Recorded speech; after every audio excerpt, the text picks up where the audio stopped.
We're going to work out of John 12:3 this morning. So if you have not closed your Bible, keep it open. And if you have, open it back up if you would.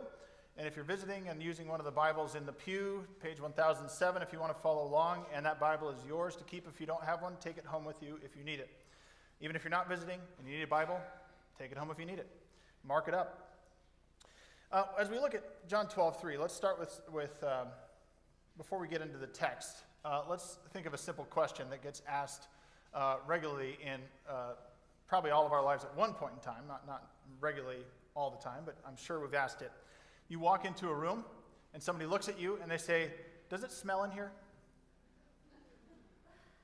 There's an assumption behind the question, right? Because I don't think I've generally heard that question asked, and they're asking, does it smell good in here? There's an assumption there, right? They didn't say it. Does it smell not pleasant in this space? Does it smell bad in here? Because smell, as we know, can be powerful. And it can turn us off or on to the place we're in, and it can be very memorable. And one of the other things we should recognize is fragrance tends toward being public, not private. Right? You really can't, you can try and mask it and hide it and neutralize it, but if it's there, you notice it. It's not a private affair. So keep that in mind as we move forward, and we're talking about the fragrance of this perfume, because it has something to do with generosity, I think, and we can make something of it. And we're speaking of generosity. We've been speaking about generosity since last week. We're going to do it this week. We'll do it next week. We're recognizing in these 3 weeks that God has been generous with us. The very life we live and all the things that we have in our possession, those all belong to God ultimately. God has been generous to us. It's part of God's character to be generous. God didn't add it on. God is generous by nature. We're created in the image of God. And if we claim to follow Jesus Christ, that character of generosity should be in the process of being remade in us so that we bear the image of our Maker in all ways, including generosity. It's God's character, is it yours? Is really the question that we're asking in these 3 weeks. Now, we defined 2 terms last week that are kind of 2 sides of the same coin, stewardship and generosity. I want to do that again this week in very simple, quick terms, because they're sometimes used the same way, but they're not the same thing. Stewardship is the responsible use of what God has given us. Generosity is to do something with that extends beyond yourself, basically, is to bless others with those things that we are asked to steward in this life. That doesn't mean to liquidate everything, but it does mean that the responsible use of what God has given implies that there's something that we do with it that doesn't just benefit ourselves. There's something that needs to be generous. So we said last week, and we'll say it again, that stewardship without generosity does not honor God, and generosity without stewardship squanders what God has given. These things go hand in hand. It's very important that they go together. As we turn back to the text with this in mind, particularly thinking of generosity, chapter 11, where we started in chapter 12, have some moments of generosity that have occurred. In chapter 11 of John, Lazarus has died, and Jesus raises him from the dead. Side note, but important, you'll sometimes hear people call it a resurrection. It was not. It was a resuscitation. You can ask me to clarify later, but they're not the same thing. He was raised from the dead. Then in John 12:2, we can go to that verse. That's in our text section this morning. It said they're in Bethany now. As you can see from the plot to kill Jesus that we heard, Jesus kind of had to relocate where he's doing his ministry at this point. They're in Bethany. It says, here a dinner was given in Jesus' honor. Martha served, while Lazarus was among those reclining at the table with him. So they're thankful. They're giving a dinner in honor of Jesus. Jesus raised Lazarus from the dead. That's a generous thing. Now they're being generous in return to Jesus. And then the generosity goes up even one level in verse 3. It says, then Mary took about a pint of pure nard, an expensive perfume. She poured it on Jesus' feet and wiped his feet with her hair, and the house was filled with the fragrance of the perfume. And it's from that act that I think we can make 4 observations this morning about generosity. From this whole section, but certainly from the acts of Mary, even right here. And let's start with the first one. Generosity is about intent more than results. Both things matter. But the heart of the matter, the why, matters first. What's going on inside that I would be generous is where it begins. And that is related very closely to the result. But we have to start with the heart first. So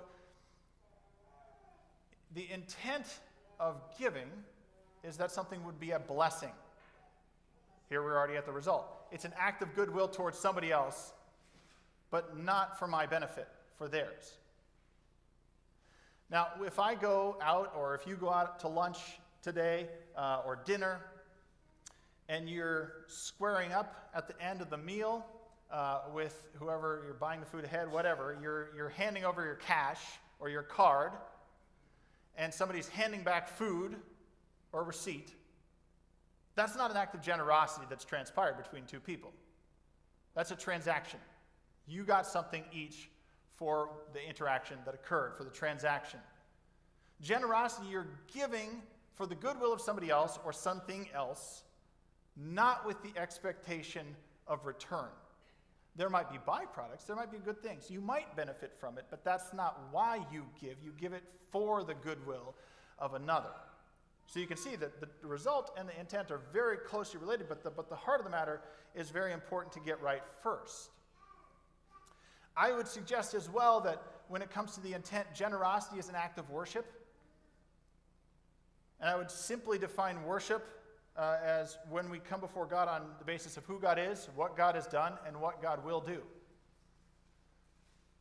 So all of our actions and interactions based on that, we are worshiping God in all that we do, in all that we say, not just in a corporate setting, and we're responding to God and God's past, present, and future actions.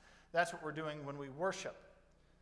And so thus somebody can, in all their actions, respond to things other than God and worship things other than God, but our goal is to worship God in all ways. Generosity is an act of worship because we're looking at what God has done and what God's character, and we're also, and we'll get to this in a moment, looking at what God will do.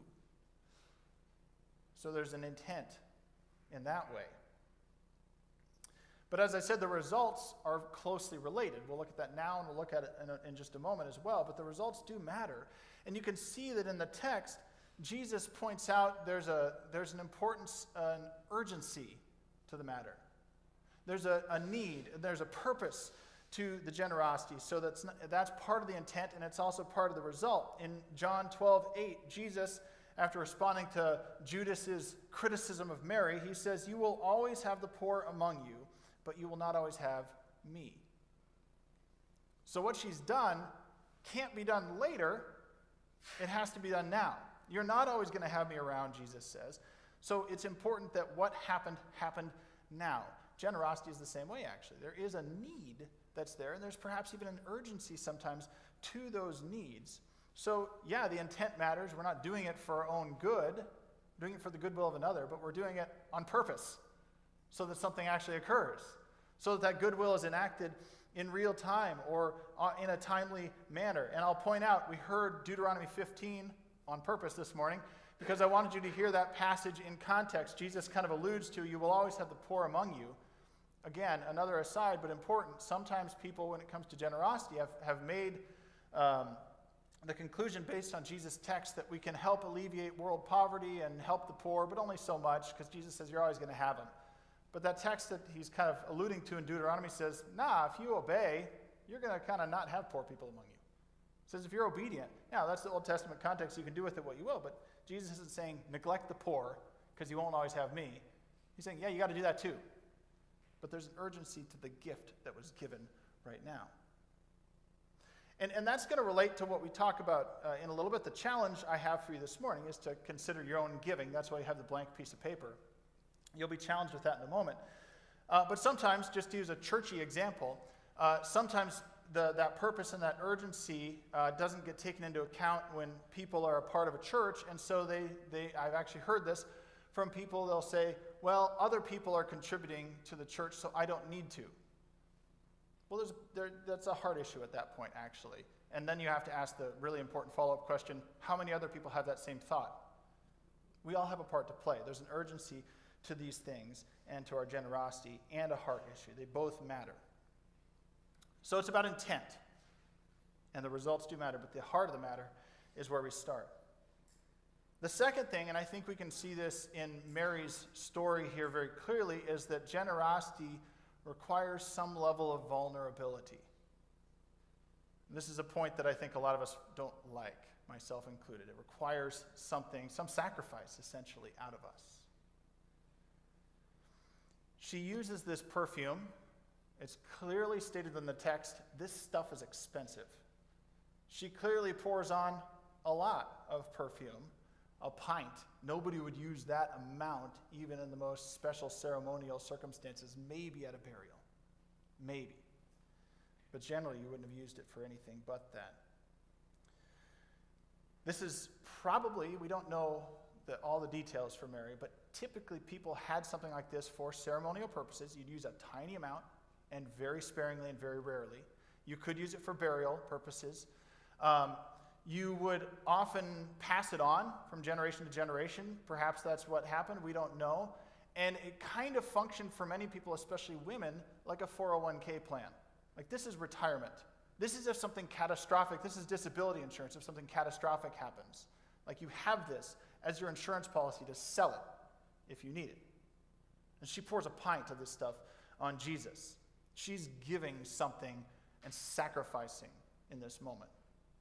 Second thing we can recognize is that she lets her hair down quite literally, which was not typically something women did, Jewish women did in public settings like this. They usually kept it braided and tight up, but to let it down means that you're incredibly comfortable with the people you're with, and you are actually becoming vulnerable at that point to some scrutiny, I would say.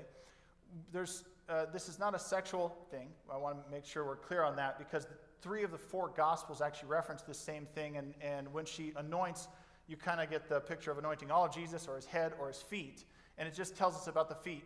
That doesn't mean she didn't anoint the rest of Jesus. We just get the part about the feet in this, and that she took what she had and wiped his feet with it. It leads me to an interesting question as I reflected on this week.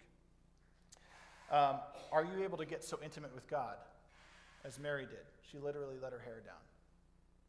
I think that's an important part of generosity. Are you able to get real with God and bare your heart before the Lord?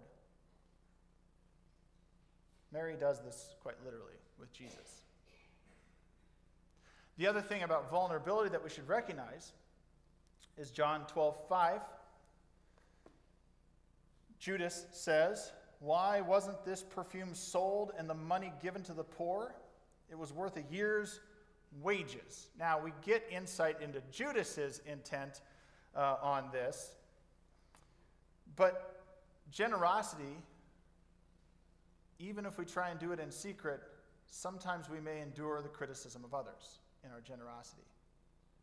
They would have used it or given it or done something with it a different way. Now, I won't let Judas off the hook much, but I'll say this. Do you think he's the only one that was thinking this at the time?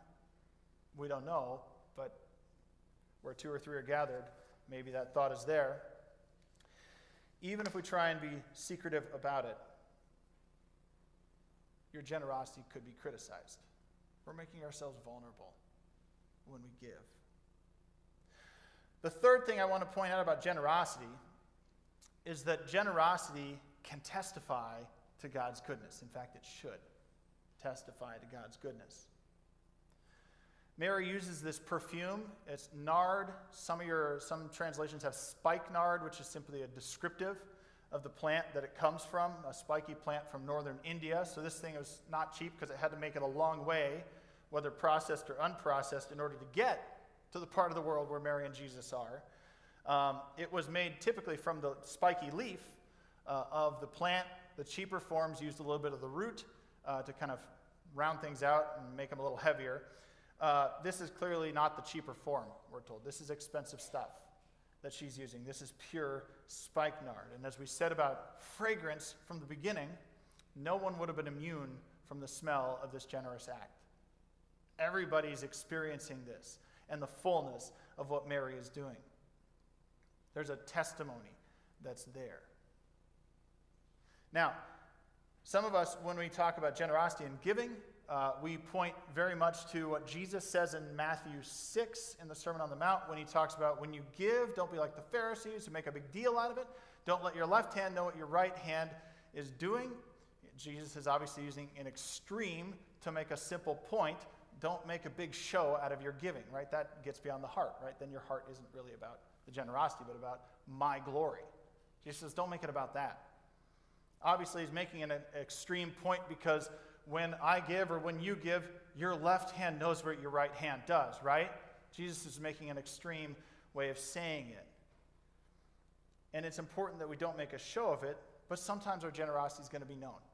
That's why sometimes it could open you up to vulnerability. But whatever it is, it should be a testimony about our heart condition that no, the glory doesn't belong to me. It belongs to God. And generosity should be a blessing to God and God's kingdom.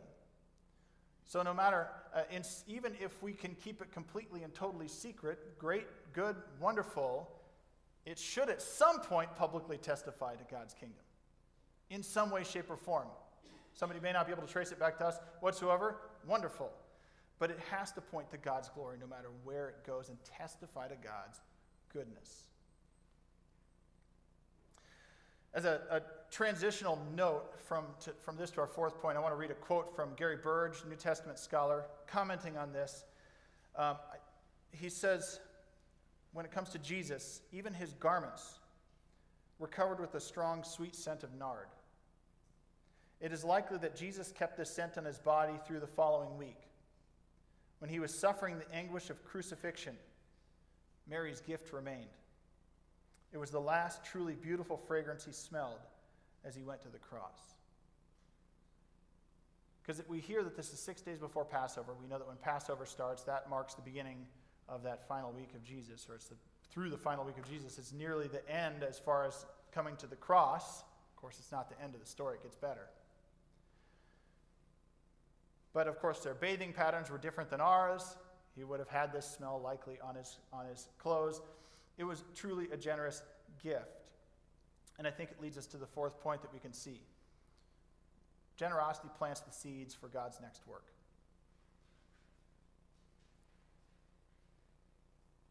Mary could not have realized, but Jesus seems to be pointing to this in the text. She's essentially pre-burying him in this preparation. It's as if she's preparing his body. And Mary, we don't see that she's aware of this reality. But I think if we think about what God's next work is, she unknowingly testifies to that and gives glory to that. And we can read back and see, aha, what a remarkable thing Mary did. But we could ask ourselves, can we be involved in the same thing, knowingly or unknowingly? How can I give what I steward and release it for God's next work? I mean, it's a great question to think about when we think about generosity and what it means to be generous and what God could do with the things he's asked us to steward. How will God unlock that as we give in order that his kingdom would come and his will be done? And that comes right back to the idea that it's an act of worship to give. Worship, where we come before God on the basis of who God is, God's character, what God has done, and what God intends to do, or what God will do, believing that God's future is, in fact, better than the past that God has given us. What seeds might we be involved in planting in God's future work? And so I'm going to transition us. I'm going to ask us to reflect on our own giving. And I want to point out from the beginning, I don't know what anybody in this room gives. I know what we give in our family, and I know that we give with intent, and we prioritize certain things based on the belief that being generous in those areas will plant seeds for God's next work. We want glory to come to God. We want our heart to be in the right place, so that our giving to First Covenant is prioritized. Our giving to some sponsor children is prioritized because we want to see God's work happen in those areas. Certain institutions and missionaries, we want to see God's kingdom advance. That's why we give, not to get glory. We want God's work to be done on earth as it is in heaven and plant the seeds for God's next work. And so I'm going to ask this question, and I'm going to engage you in a task that, again, only you'll see, only you'll know, I won't ever see it. Leadership won't see it. Our finance people won't see it. Nobody else will see it but you, between you and God this morning. But let's go to the question of how is giving an act of worship and devotion to God in your life? So there's a key question we can reflect on. It comes from Gordon MacDonald's devotional on generosity, which I recommend to you. And I want to take worship time right now to engage in what this act of worship looks like. So what I'm going to ask you to do is I'm going to ask you in a moment to take out that white piece of paper in the envelope, and I'm going to ask you to identify as the first step. What do you want your 2020 giving to look like? How do you want to prioritize that? And when I say that, I'm not specifying how, where, or anything. And if you're visiting today, you can still participate in this. Again, I'm never going to see this. You're the only one that's going to see this. You can still participate in how you want to prioritize your giving wherever it goes. And we talk about time, talent, and treasure. I'm absolutely talking about all three of those things, but sometimes we use that as code when we say time, talent, and treasure to diminish the treasure part if we're not careful. I'm talking about all three. How do you want to prioritize your giving of what you have to steward? Because you have all of those, time, talent, and treasure. We don't want to neglect any one category. And think through the mission priorities you have. How are you going to be a part of planting seeds for God's next work and expanding God's kingdom in 2020? I think if this is your home church, that should be part of the priority. I think if you have other areas where you believe that God is at work and you believe you've been called to, identify those. And then you're going to be called to commit as you write on the piece of paper, fold it up, put it in the envelope, and you contribute it. We'll mail it to you. We're not going to use that information for any other purposes except to put a stamp on it and mail it back to you. We're not writing anything down from this. But I want to note that Mary committed what was valuable to the Lord. She didn't pledge and not give. She gave. And if we believe it, we do it. That's what we're saying this morning. So I'm going to ask the band to come up because they're going to play through this next part. As they come up, what I'm asking you to do is take your envelope and your piece of paper. We'll have the return address of the church up on the screen in just a moment, and I'll have a prompt up there if you want to write it down. And I'm going to ask you to actually write down what is your priority for 2020. If we still have kids in the room and you want to participate in a different way, I have these kid cards, and when the music is playing, I can come and hand it to you if you put up your hand. If you don't have a piece of paper, I'll hand it to you as well while the band is playing. But what I'm going to suggest is that you put the date on the paper. You might want to put your name on the paper. And then here's a suggested script if you want it on the top. It says, Psalm 24:1 proclaims God's ownership over everything I possess. In 2020, I will not simply be a good steward of God's goodness, but I will give generously in these ways. And you could write down anything from I'm going to commit to this percentage to these places of what I bring in to I would like to serve in this way that I either already am or never have served. Maybe you could write down, this is the year that I want to move from volunteer to leader or from learner to teacher. I'm not prescribing what you write down. I'm simply asking you to think through your giving for 2020 and make that commitment between you and the Lord. I would ask as well that you write your address on the front if you're participating, and write the return address of the church, which is right there on the bottom, on the top. All we're going to do is stamp it and mail it out in a few months. You're the only one that sees it. But I pray that we're blessed as we participate in this task. As the final song plays, I'm going to encourage you to, I'll bring this table out in the middle. You can walk it up forward if you want. If you want to wait until the end of the service, you can bring it up then. If you want to send a delegate because you can't make it or it's too hard to get out of your row, pass it on to somebody, have them bring it up. Make this an act of worship this morning as we commit to what we will contribute to the kingdom in 2020.